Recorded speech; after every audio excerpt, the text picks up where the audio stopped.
Nous prévoyons de vivre dans cette maison. Pouvez-vous partir? Vous êtes juste ici pour l'héritage, n'est-ce pas? Comment quelqu'un peut-il être aussi cruel? S'il vous plaît, pouvez-vous partir bientôt? Ma sœur et son mari ont fait pression sur moi pour que je quitte la maison. Malgré le temps que j'ai passé à m'occuper de notre père, il est resté aux côtés de ma sœur. D'accord, mais je prendrai tout ce que j'ai acheté, d'accord? Fais ce que tu veux. Après cette conversation, j'ai repris tout ce que j'avais acheté. Attendez, pourquoi tous les meubles et les appareils de la maison ont-ils disparu? Je m'appelle Kate, une employée de bureau ordinaire d'une trentaine d'années. Ma relation avec ma famille n'est pas très bonne. Je me suis toujours sentie éloignée, surtout de ma sœur. Suzanne, ma sœur de 2 ans, mon aînée, a toujours été la prunelle des yeux de nos parents. Non seulement elle était belle, mais elle était aussi douée pour le piano et gagnait souvent des concours. Pour nos parents mélomanes, elle était sans aucun doute l'étoile brillante. Suzanne est incroyable. Même son professeur de piano l'a félicitée. Peut-être deviendra-t-elle une pianiste célèbre dans le futur. Nos parents parlaient toujours de ma sœur de cette façon, la comblant de temps, d'argent et d'amour. Moi, je restais toujours dans l'ombre. Quant à moi, honnêtement, je n'étais pas exceptionnelle. Un enfant normal avec un visage moyen. Bon en sport, je n'avais pas de talent particulier pour les arts. Il semble que mes parents se soient peu à peu désintéressés de moi. Franchement, tant que nous avons Suzanne, notre famille en a assez. Il plaisante. C'est vrai. Nous ne pouvons pas attendre grand-chose de Kate. Il suffit de ne pas causer d'ennui. Confus quant à la signification de causer des problèmes, j'ai consulté mon professeur d'école primaire. Il m'a conseillé d'étudier dur et d'être un bon enfant. Cela devrait suffire à rendre tes parents heureux. En entendant cela, je me suis engagée à apprendre. Je me suis efforcée d'être le meilleur de ma classe et d'être toujours sincère. Tout au long de mes études primaires, j'étais déterminée à ne jamais être un fardeau pour mes parents. Malheureusement, tous mes efforts sont passés inaperçus. Leur attention était toujours tournée vers Suzanne. Même lorsque j'obtenais de bons résultats aux examens, ils ne fêtaient jamais cela avec moi. À l'époque, Suzanne a été repérée plusieurs fois dans la rue et a été mannequin pour enfants. Les conversations à la maison portaient presque exclusivement sur son travail de mannequin. Elle est stupéfiante et brille de 1000 feux. Elle possède cette certaine beauté qu'ont les enfants modernes. En tant que pianiste, elle sera certainement aimée de beaucoup. L'expression parents adorables leur convient parfaitement. Mais pour être honnête, ma sœur avait vraiment ce potentiel. J'avais entendu dire que le monde du spectacle était plus féroce qu'il n'y paraissait à la télévision ou dans les magazines. Mais j'étais persuadée que ma sœur pouvait s'en sortir. Et mes parents semblaient si fiers d'elle. Ils lui achetaient tout ce qu'elle désirait, qu'il s'agisse de nouveaux vêtements ou des derniers jouets. Mais dans mon cas, c'était différent. On me disait souvent que nous ne pouvions pas nous le permettre maintenant. Et j'ai eu droit au cadeau de ma sœur. À l'école, alors que tout le monde parlait des dernières nouveautés, j'attendais les restes de ma sœur. Quand je les ai eus, ils étaient dépassés et je me suis sentie exclue des conversations. Heureusement, je n'ai pas été malmenée pour cela. Je me considère chanceuse à cet égard. Au collège, la présence de ma sœur à la maison était toujours aussi dominante. Elle est devenue encore plus belle, son travail de mannequin s'est intensifié et elle semble toujours occupée. Même si son classement au concours de peau s'est un peu tassé. Elle a continué à faire parler d'elle. Mais c'est à cette époque qu'elle est devenue un peu arrogante.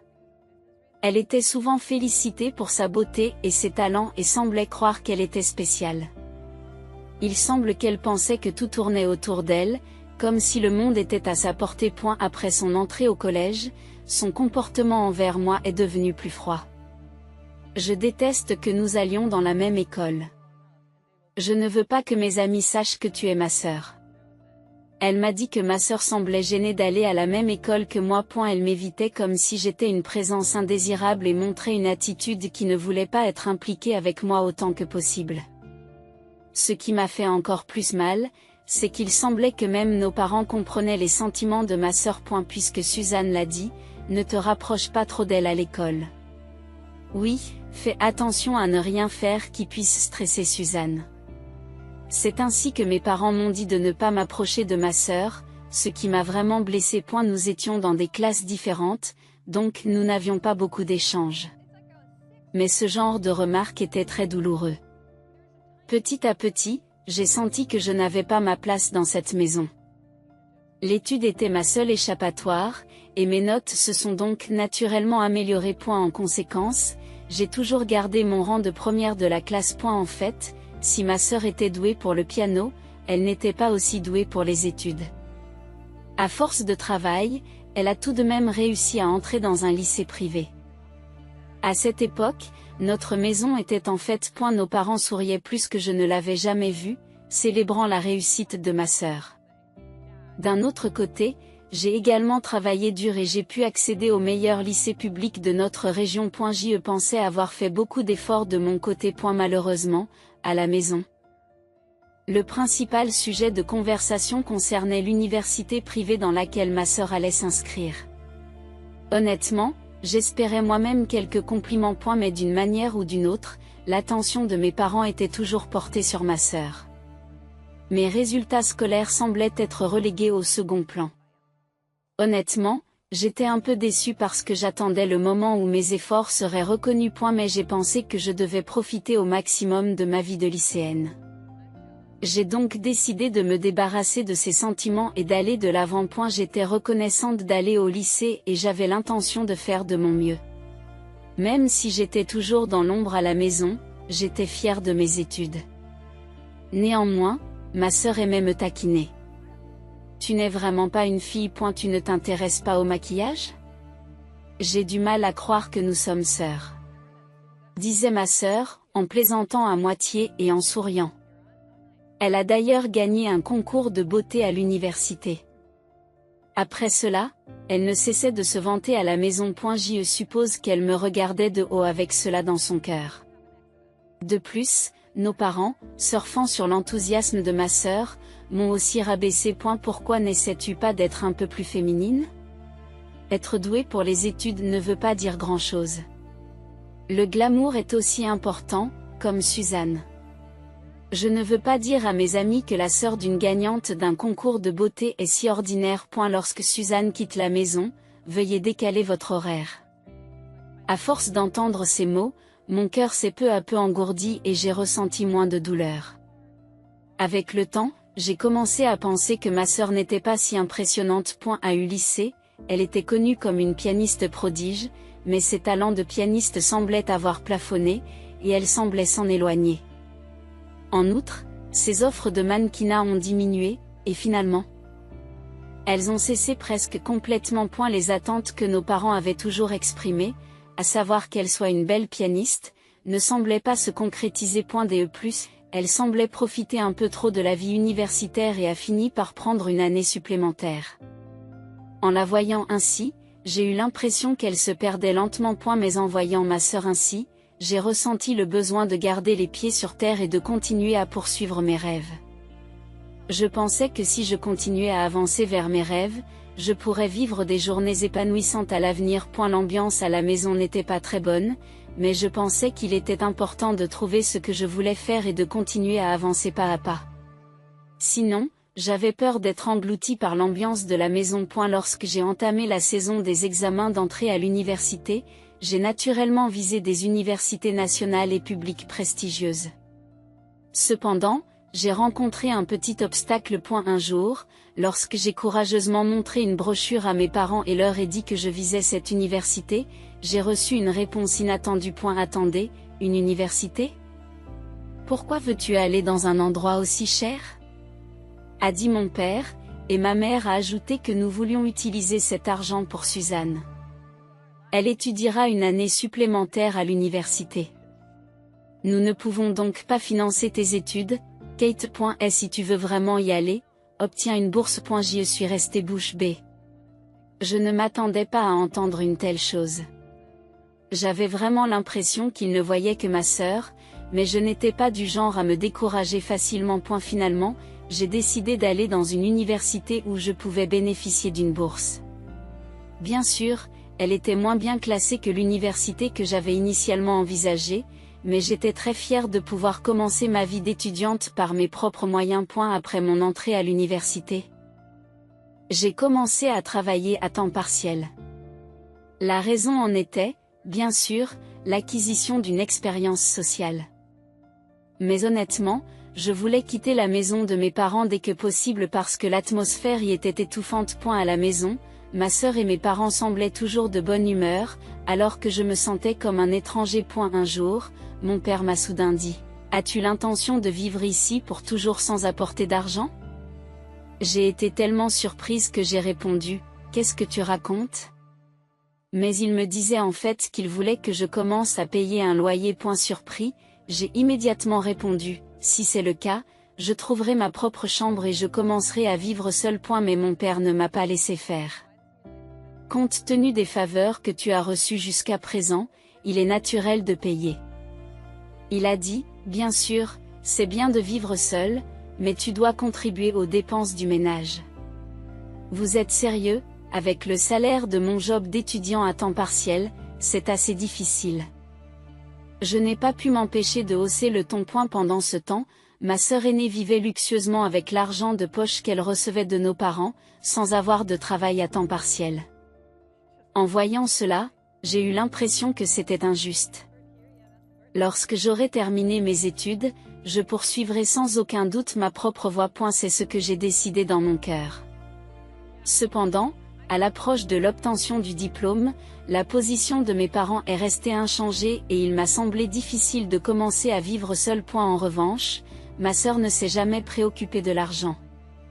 En fait, elle recevait constamment une allocation de nos parents et n'avait jamais travaillé de sa vie. De mon côté, après avoir obtenu mon diplôme universitaire, je rêvais d'une nouvelle étape dans la vie, celle de vivre seul.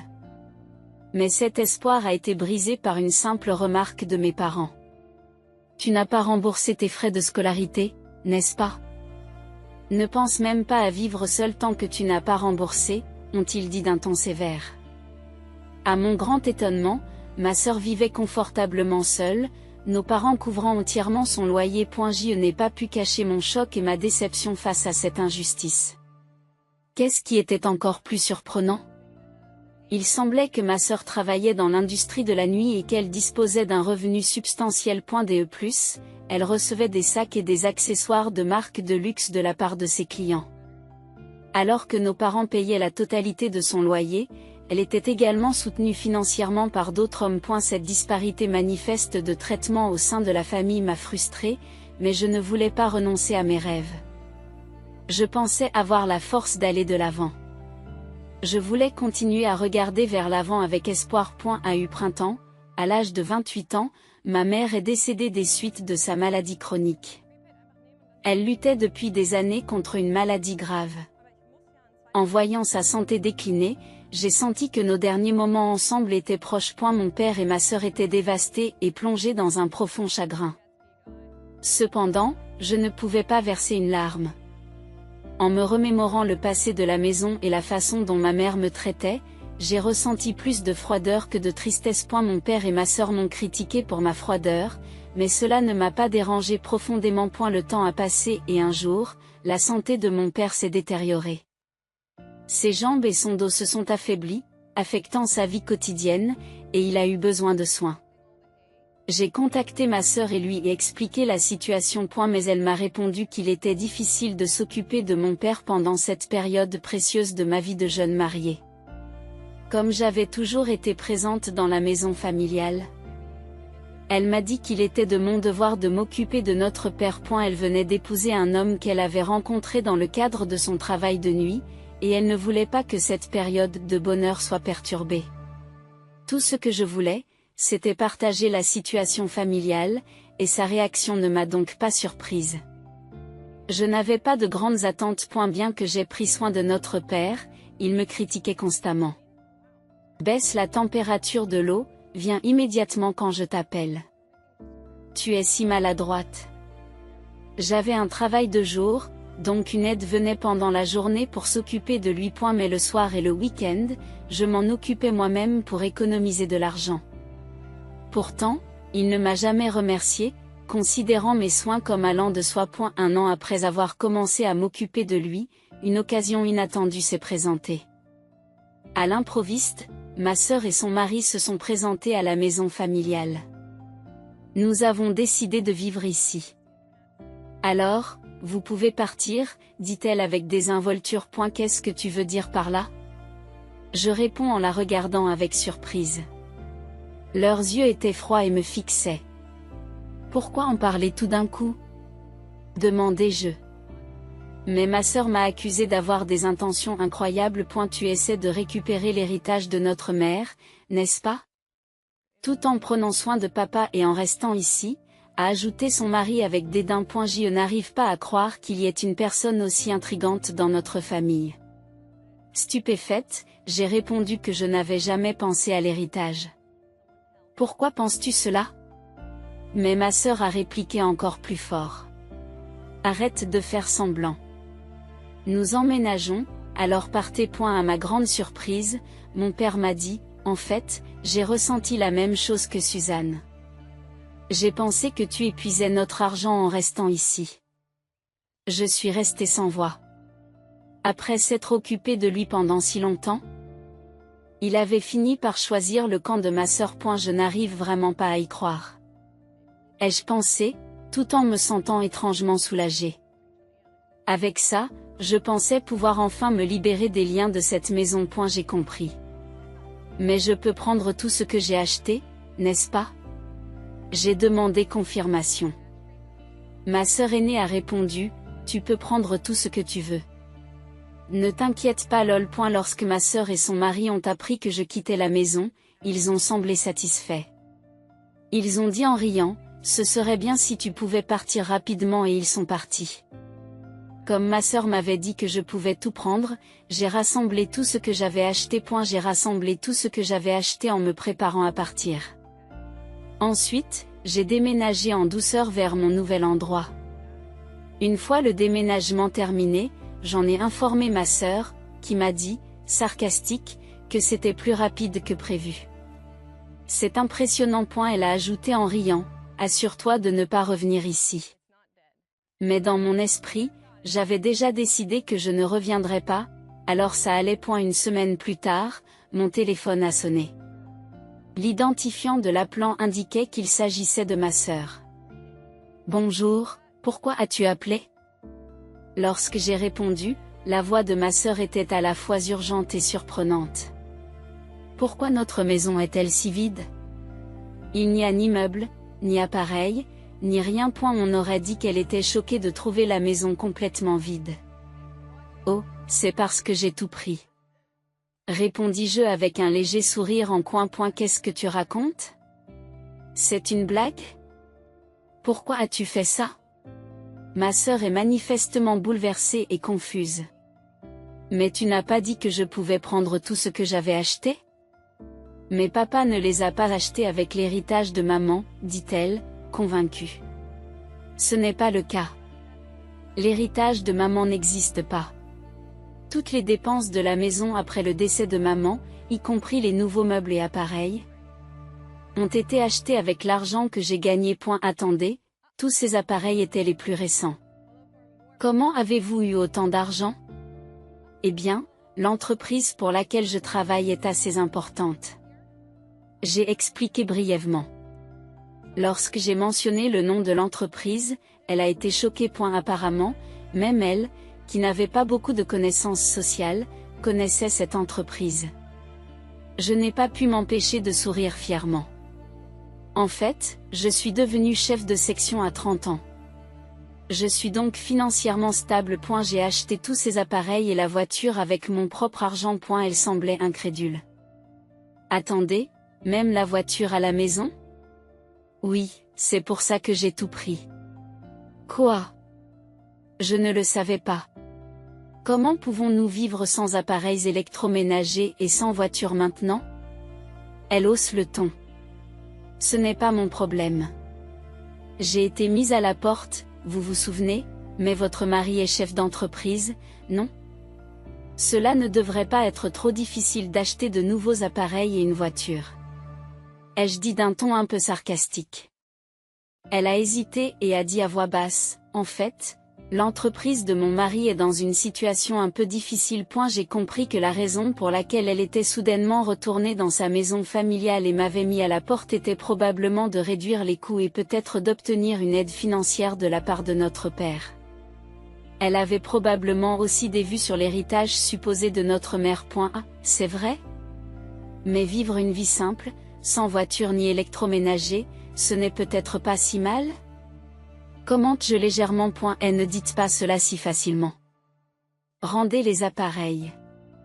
Pourquoi? Ils sont à moi, répondis-je. Faites pipi, s'il vous plaît. Nous ne pourrons pas vivre sans eux.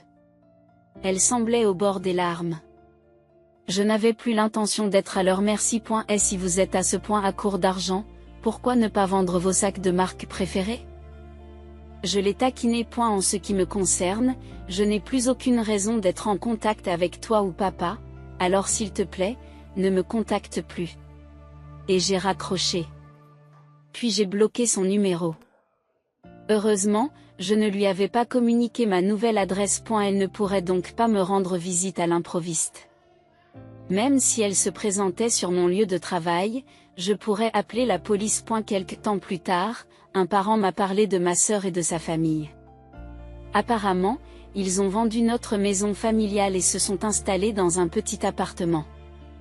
Le coût de la vie s'est avéré plus élevé que prévu. L'atmosphère dans l'appartement exigu était tendue. De plus, le mari de ma sœur est parti en détresse, la laissant seule avec notre père. Financièrement mise à mal par les soins prodigués à notre père, elle a repris son ancien travail de nuit. L'âge rendait les choses difficiles. Et les rumeurs disaient qu'elle était constamment taquinée par ses collègues. Finalement, elle a causé des problèmes, ce qui l'a rendue inemployable. Elle doit vivre l'enfer, s'occuper de notre père et ne pas avoir de travail. Honnêtement, je ne sais pas trop quoi penser de leur situation actuelle, mais cela n'a rien à voir avec moi. Aujourd'hui, ma vie est paisible. Mon nouvel appartement est confortable. Je passe mes journées à profiter de mon travail et de la compagnie de mon chat. Maintenant, j'envisage les prochaines étapes de ma vie, comme les rencontres et le mariage.